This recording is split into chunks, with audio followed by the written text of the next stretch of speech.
Kenal lagu-lagu BTS? Tentu saja. Pernah nonton drama Korea sampai begadang? Pasti banyak. Tapi, pernah nonton pertunjukan wayang kulit sampai tuntas? Tidak banyak yang bisa jawab iya. Pertanyaannya, kenapa kita lebih fasih dengan budaya pop dari negara lain daripada budaya kita sendiri?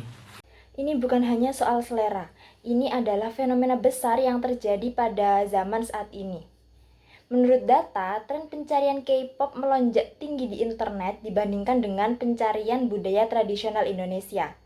Anak muda kita lebih familiar dengan nama-nama idol K-pop dan aktor-aktris K-drama dibandingkan dengan tokoh pewayangan seperti Arjuna dan Sri Kandi.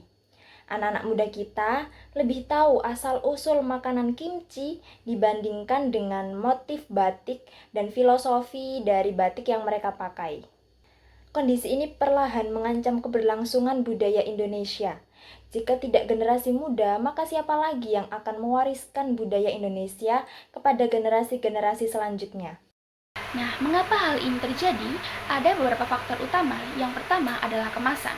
Budaya pop Korea ini dikemas secara modern, energik dan juga mudah diakses melalui platform digital seperti YouTube, TikTok, dan juga Spotify. Nah, mereka menggunakan strategi pemasaran yang masif dan juga terstruktur. Dilansir dari netralnews.com mengabarkan bahwasanya pemerintah Korea Selatan mendukung penuh mengenai ekspor budaya mereka. Nah, salah satunya adalah K-pop ini yang diekspor melalui program Hallyu atau Korean Wave. Nah, yang kedua adalah relevansi.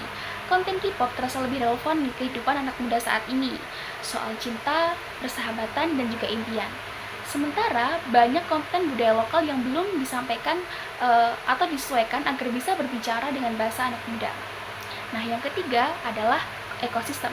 Budaya pop Korea dibangun di atas sebuah ekosistem yang integrasi dan juga terpusat. Ada perusahaan hiburan raksasa yang bertindak sebagai arsiteknya. Mereka tidak hanya menciptakan musik atau drama, tetapi juga merancang keseluruhan pengalaman dari fashion, kecantikan, hingga ke gaya hidup. Nah, lagu K-pop ini biasanya dibuat menjadi soundtrack drama Korea. Gaya busana dan produk yang dipakai di drama itu langsung menjadi tren. Semua elemen ini saling berhubung dan mempromosikan satu sama lain. Didukung penuh oleh pemerintah yang menjadikan Hallyu sebagai kekuatan diplomasi. Nah, sekarang mari kita lihat budaya kita. Kita punya kekayaan yang luar biasa, namun ekosistemnya masih terfragmentasi. Seniman kita seringkali berjuang sendiri. Era pengrajin batik tidak terhubung dengan industri film, para penari tradisional tidak terintegrasi dengan industri musik modern, dukungan apapun seringkali sporadis.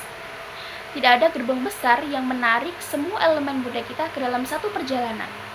Kontrasnya sangat jelas, bahwasanya K-pop maju karena strategi industri yang terstruktur, sedangkan budaya lokal kita dengan segala kekayaannya masih mengandalkan perjuangan individu masing-masing. Budaya bukan hanya soal tarian atau lagu.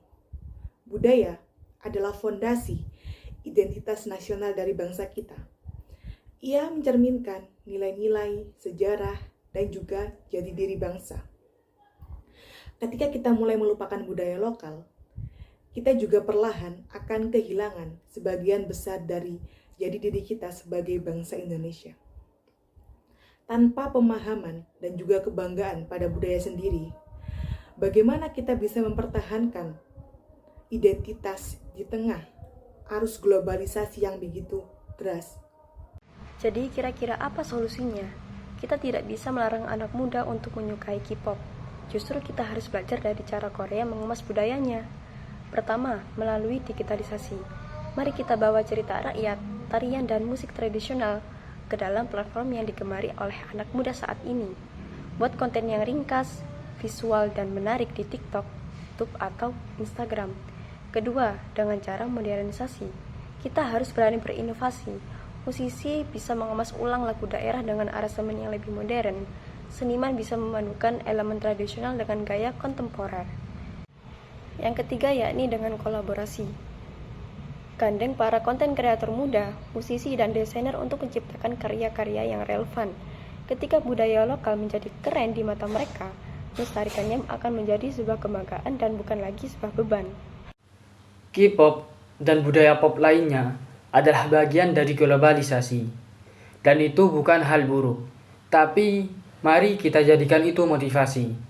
Kita punya banyak sekali kekayaan budaya yang jauh lebih tua, lebih dalam, dan lebih beragam.